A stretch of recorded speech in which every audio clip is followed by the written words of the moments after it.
Mesdames, Messieurs, c'est un plaisir de vous recevoir à l'émission cette semaine, de vous retrouver, de vous revoir. Je sais que vous attendiez impatiemment de nous revoir. Guylaine et moi, mon invité cette semaine, poursuit sur la lancée qu'on avait la semaine dernière en justice réparatrice. Bienvenue, Guylaine Martel du Centre de justice réparatrice.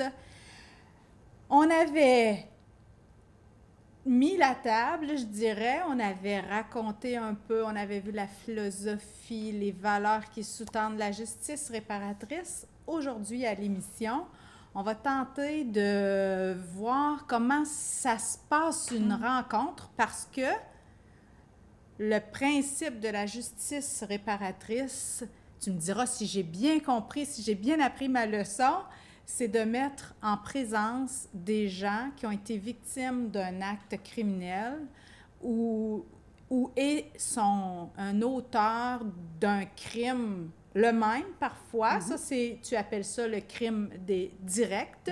C'est une victime et son auteur directement mis ensemble et soutenus et accompagnés afin de pouvoir se parler, de favoriser le dialogue. Et vous, ce que vous faites en justice réparatrice dans les établissements pénitentiaires ou autres, dans les établissements de services correctionnels, c'est surtout de mettre en présence des victimes et des auteurs de crimes apparentés. C'est-à-dire que ce n'est pas la victime de ce délinquant-là, ce sont des crimes apparentés et les gens peuvent se parler dans le contexte d'une rencontre. Ouais. Explique-nous, Guylaine, concrètement, qui sont les victimes et pourquoi ils demandent, ils peuvent demander de rencontrer un agresseur, une personne délinquante, et qui sont les délinquants et quels sont les motifs qui les poussent à accepter ce genre de rencontre. Un peu comme tu disais, nous, notre spécialité, c'est le crime apparenté. Puis, dans plusieurs situations, les personnes n'ont pas dénoncé le crime subi, donc ça n'a pas pu être judiciarisé. Dans certains cas, les auteurs du crime est décédé, est étranger, est inconnu, outre-mer, ou tout simplement la personne ne veut pas dénoncer son agresseur et ne veut pas entreprendre un dialogue. Donc, le crime apparenté permet une forme de réparation symbolique à travers l'autre qui a commis, dans un contexte similaire, des gestes de même nature. Donc, les personnes victimes, l'intérêt, c'est de pouvoir adresser leur histoire, pouvoir la nommer, pouvoir la dire, pouvoir la déposer entre les mains, entre les oreilles de quelqu'un qui sait vraiment de quoi elle parle.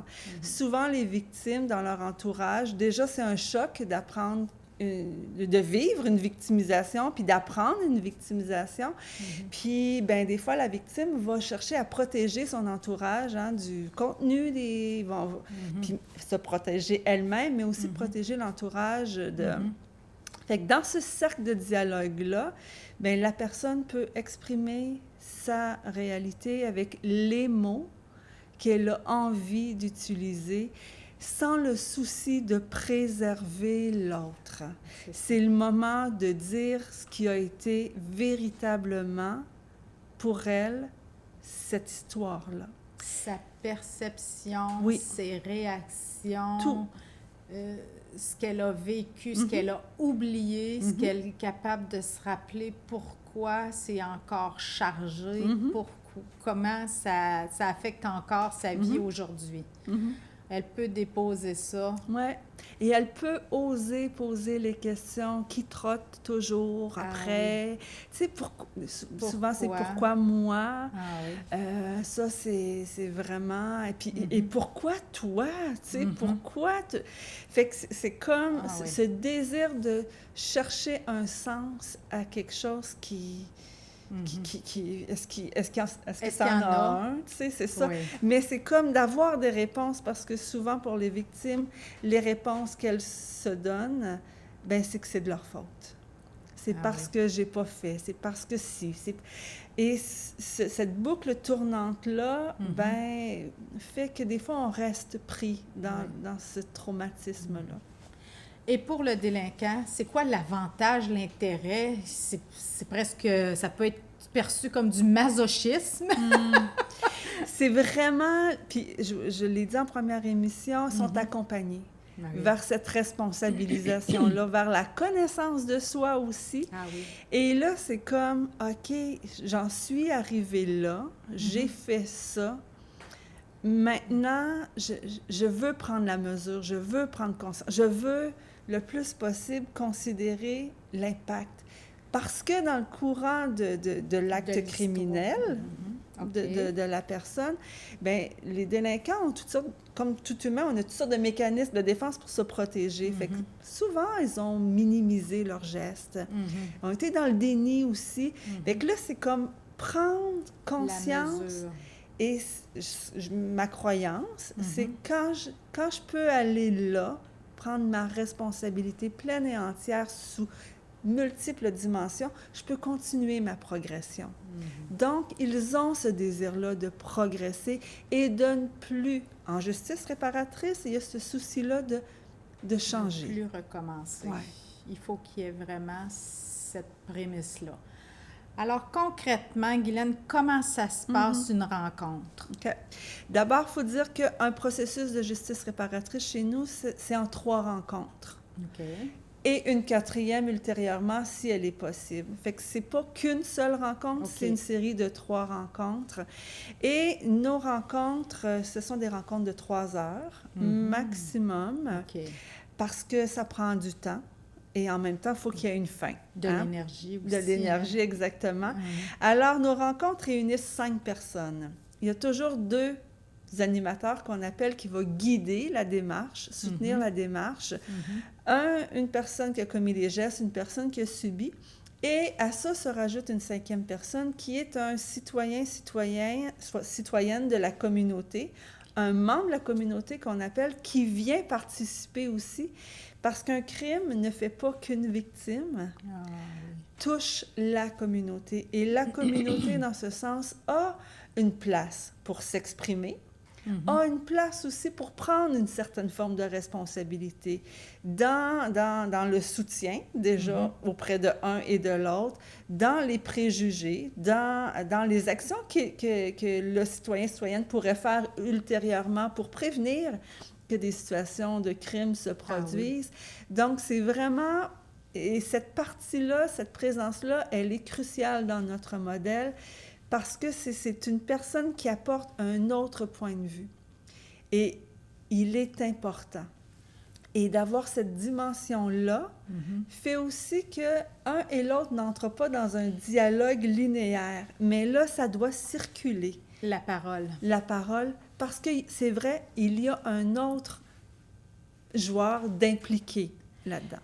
Parce que un crime qui est commis sur une personne, il y a une victime clairement, directement. Mais il y a des victimes collatérales. Exactement. Aussi.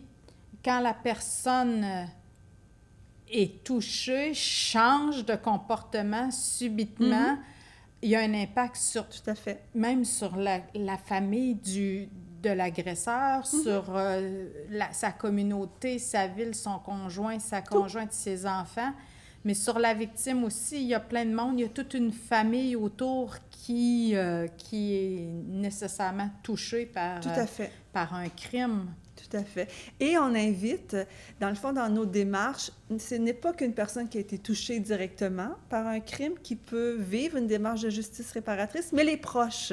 Qu'est-ce que tu veux dire? Alors, ça pourrait être une maman OK. dont son enfant a été victime. C'est fait assassiner, par exemple? Tout à fait. Fait que ça peut être un parent d'un enfant assassiné, mais ça peut être aussi une maman dont son enfant a été victime d'agression sexuelle. Ah là. oui. Alors, elle aussi, elle est une victime secondaire. Elle a une culpabilité, Elle elle se porte sent quelque responsable, elle peut se sentir aussi touchée. Tout à fait. Oui. Et elle aussi, elle a des choses à exprimer. Elle a son propre processus, des impacts. Donc, tu me dis qu'une personne qui est considérée comme victime, ce ne sera pas la personne qui va être en soutien comme personne de la communauté. Non. Elle est considérée comme une victime et elle peut demander de rencontrer un agresseur. Tout à fait. Et le membre de la communauté, c'est vraiment c'est une autre personne qui vient parce qu'elle se sent interpellée par cette approche-là. Elle a le souci de soutenir, de comprendre, puis d'exprimer. Fait que vraiment, cette personne-là, elle est neutre dans ce... neutre. Oui. En autant qu'on puisse l'être. Oui, c'est ça. Neutre dans le sens par rapport aux histoires, oui, tout ça. Puis elle ne vient pas pour ses propres histoires. Elle vient vraiment pour accompagner et s'impliquer dans la démarche qui se vit. Alors, concrètement, il y a 3 personnes en présence et 2 accompagnateurs. Comment vous choisissez des hommes, des femmes? Est-ce que c'est stratégique un peu? Ce qui est stratégique pour nous, c'est qu'on souhaite un duo d'animateurs mix pour toute la symbolique que ça représente. Et on forme notre rencontre de dialogue, c'est un cercle. Donc, on dispose les chaises en cercle. Et souvent, on invite la victime à venir dans un premier temps, à arriver plus tôt, et on va lui demander de préparer le cercle. C'est elle qui va constituer le cercle à la distance qu'elle sent que ce sera nécessaire pour elle. Puis on va lui demander de qui tu vois assis où, qui t'aimerais qu'il soit assis où. Fait que c'est vraiment la personne qui a été victime qui a ce privilège-là d'établir la dimension du cercle. Et quand c'est le moment venu, bien sûr, on a accueilli chacun, le travail des animateurs. Et quand la personne victime se sent OK, on va inviter le délinquant à se joindre au cercle.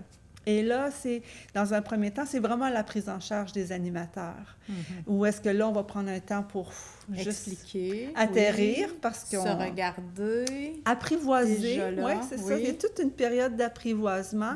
Et c'est là que les animateurs vont guider de manière un peu plus serrée. Ou est-ce qu'on va faire un tour de piste? J'arrive comment? Quelles sont mes motivations à participer? Qu'est-ce que j'ai besoin de nommer pour que ça se passe bien pour moi, ce cercle-là?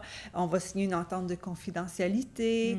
On va rappeler un peu les différentes étapes qu'on va franchir ensemble. Et chaque rencontre a un thème. Donc, ce n'est pas un dialogue qui est libre, c'est un dialogue semi-structuré, que je dirais, où ça a été préparé. Il y a des questions qui ont été préparées à l'avance dans les rencontres préalables pour qu'on n'aille pas de tous bords, de tous côtés. Exactement. Et puis pour que tout soit, rien ne soit oublié, je dirais, de ce qui est important pour la victime comme pour... Ça a été préparé. Maintenant, les 3 thèmes, je dirais, le premier thème, c'est quels sont les faits?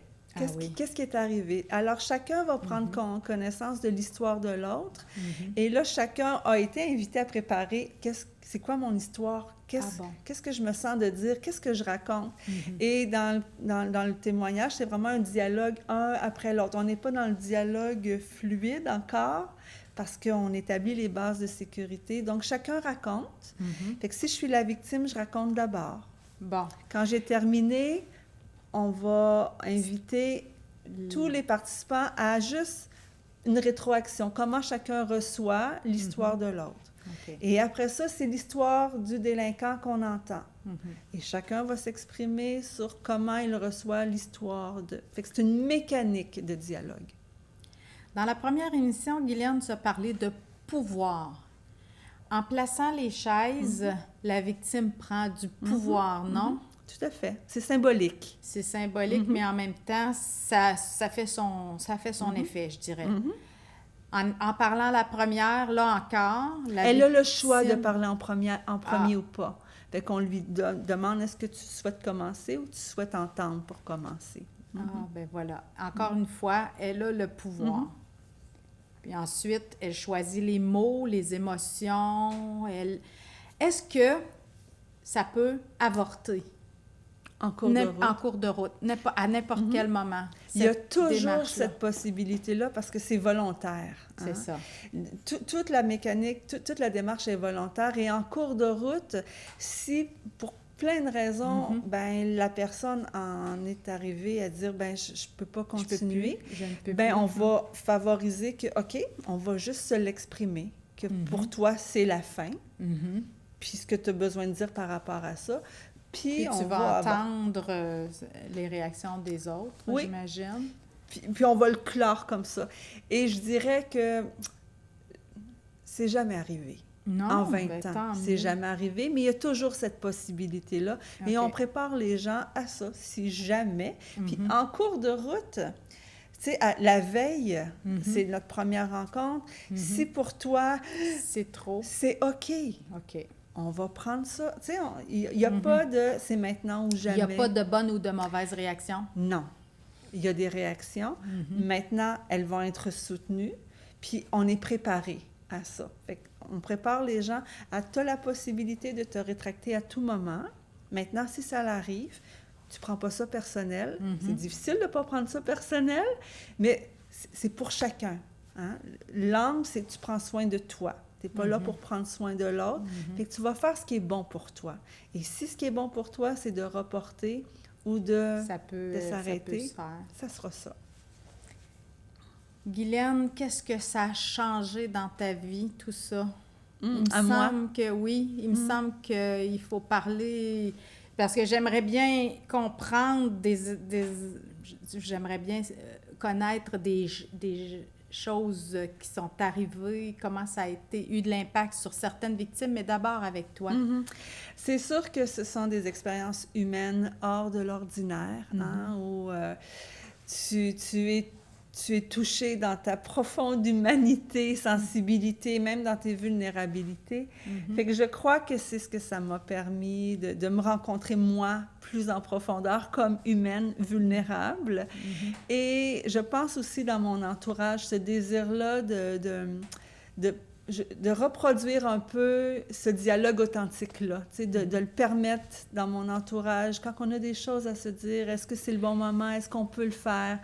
Puis vraiment d'amener dans mes relations proches ce souci-là de l'autre et ce désir d'authenticité. Un des soucis que je portais, moi, en t'invitant, c'était de permettre à chaque personne qui va entendre l'émission de savoir que ça existe, 1.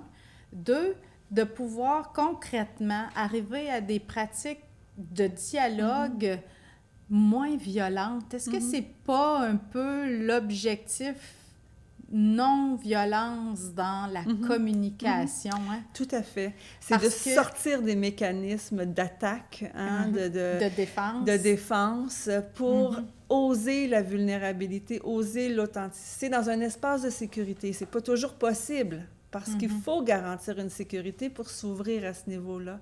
Mais clairement, puis c'est ce qu'on souhaite aussi, c'est élargir nos pratiques pour offrir ces cercles de dialogue-là à différents milieux, que ce soit dans des conflits, dans des situations familiales, en milieu de travail, pour arriver à surmonter. Hein? C'est une autre façon de... Et comme tu le dis, non violente, mais responsabilisante. Voilà. Ça, c'est des mots que tu m'as souvent répétés quand on préparait l'émission. La responsabilité, pas culpabiliser pour culpabiliser, mais bien prendre compte de la réalité, des faits. Bon, quoique la réalité, c'est toujours très... C'est une perception qui est biaisée par tout ce qu'on est, puis par tout ce que l'on devient. Donne-moi des fruits, je dirais, de ces pratiques-là en milieu carcéral, pour les victimes, pour la communauté. Qu'est-ce que ça donne concrètement? Je vous ai parlé que c'est un processus en 3 rencontres. La première, c'est quels sont les événements. La deuxième rencontre, c'est quels sont les impacts. Puis la troisième rencontre, c'est le parcours de rétablissement, de réparation de chacun. Puis au fil des rencontres, ce qui se transforme, c'est vraiment le langage non-verbal. Fait que ça, c'est vraiment fascinant pour nous, animateurs, de constater ça, tu sais, de le voir et de le vivre. Puis j'ai souvenir d'une femme magnifique que j'ai accompagnée qui, elle, au sortir de l'établissement, après le processus des 3 rencontres, elle se retourne, elle prend en photo l'établissement, puis elle dit... moi, je viens de sortir de ma prison, tu sais.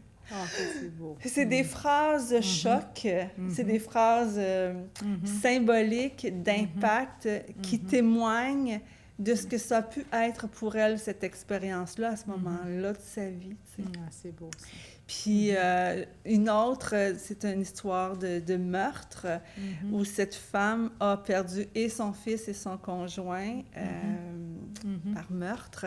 Puis elle rencontre donc quelqu'un qui a commis un meurtre. Puis cette dame-là qui porte une culpabilité immense de ne pas avoir agi pour protéger son fils. Bon. Puis là, on a devant elle cet homme qui a commis un meurtre, puis qui, lui, n'a jamais pu s'exprimer à sa mère parce qu'il était dans son image de... Puis que, bon...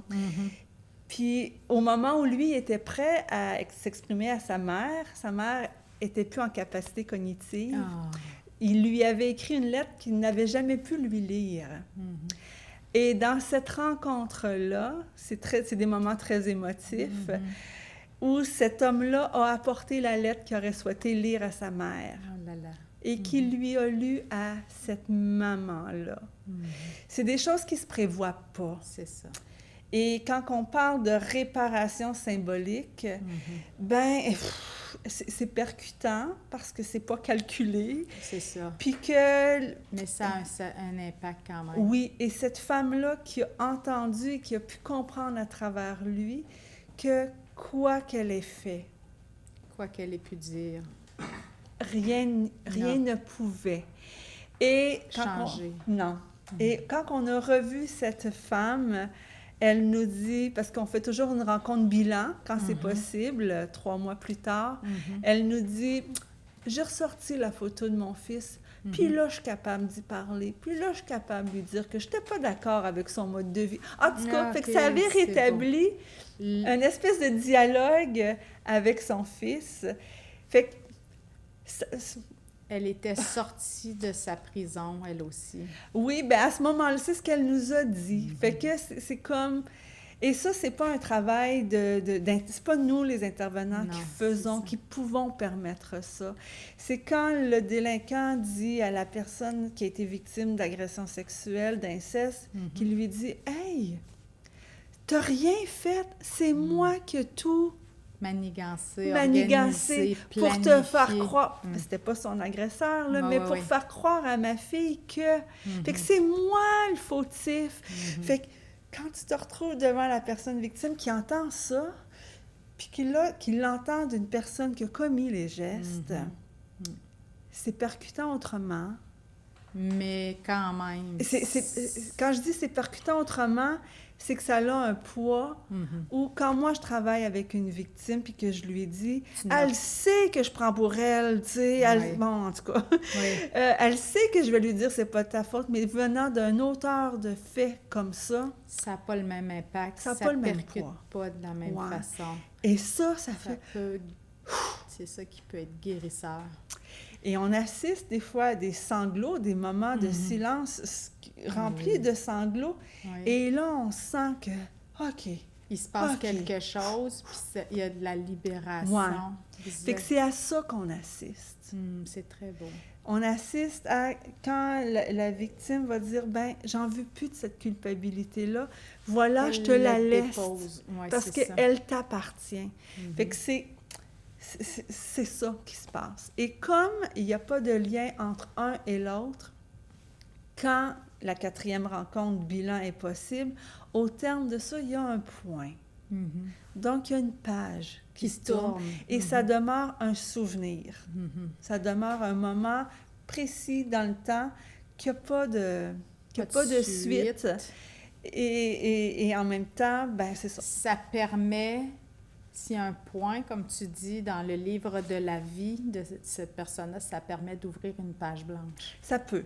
Oui, tout à fait. Il y en a qui, au terme d'un processus, vont découvrir que, il y a des zones de sensibilité encore. Fait que, ça va reprofiler le parcours la poursuite du parcours de rétablissement. Il y en a qui, dans le cadre de ces rencontres-là, ont entendu de la part de l'auteur des faits dire, il mérite d'être dénoncé, tu sais. Il mérite d'être à côté de moi ici, là. Fait que c'est pas un conseil, mais juste de l'entendre de l'autre, la personne victime se dit « OK, donc c'était vraiment important, c'était vraiment grave. » Parce qu'aussi dans les Parce qu'il y a souvent, oui, une espèce de déni, de minimisations dire... et tout. Fait que de l'entendre de l'autre, c'est comme « OK, donc je peux me reconnaître dans mon expérience. » J'ai le droit, je peux. Guylaine, on aurait pu en parler encore longtemps. Tu es passionnée, mais tu es aussi très... Tu nous communiques ton amour de la vie, des personnes. Je pense que c'est un des buts que vous poursuivez, remettre en vie des personnes qui sont soit en prison ou soit, si on peut dire, même presque mortes à l'intérieur. Je te remercie de ton passage à l'émission. S'il y a des gens qui se sentent interpellés, ils peuvent communiquer avec le Centre de services en justice réparatrice. On a laissé l'adresse Internet. Vous cherchez des gens, vous faites appel à certaines personnes. Est-ce que vous avez des besoins en terminant? Nos besoins, c'est sûr que nos services sont bénévoles, sont gratuits, puis on invite des personnes qui auraient les habiletés pour intervenir, animer, accompagner des démarches de justice réparatrice. C'est possible parce qu'on offre nos services dans les régions. Puis pour les personnes qui aimeraient peut-être assister, participer comme membre de la communauté, c'est possible aussi. Il y a une formation, il y a un encadrement qui soutient tout ça. Vous les accompagnez. Tout à fait. Il y a moyen d'être bénévole, de se manifester comme personne qui souhaiterait vivre quelques expériences avec vous. Alors, je te remercie du temps que tu nous as entretenu de cet aspect de la justice réparatrice. Merci d'avoir été là. Merci de ton amour des personnes et de la vie que tu nous as communiqué. Je te souhaite longue route, mais surtout un avenir très prometteur à la justice réparatrice qui répare non seulement des situations, mais des personnes. Merci. Merci.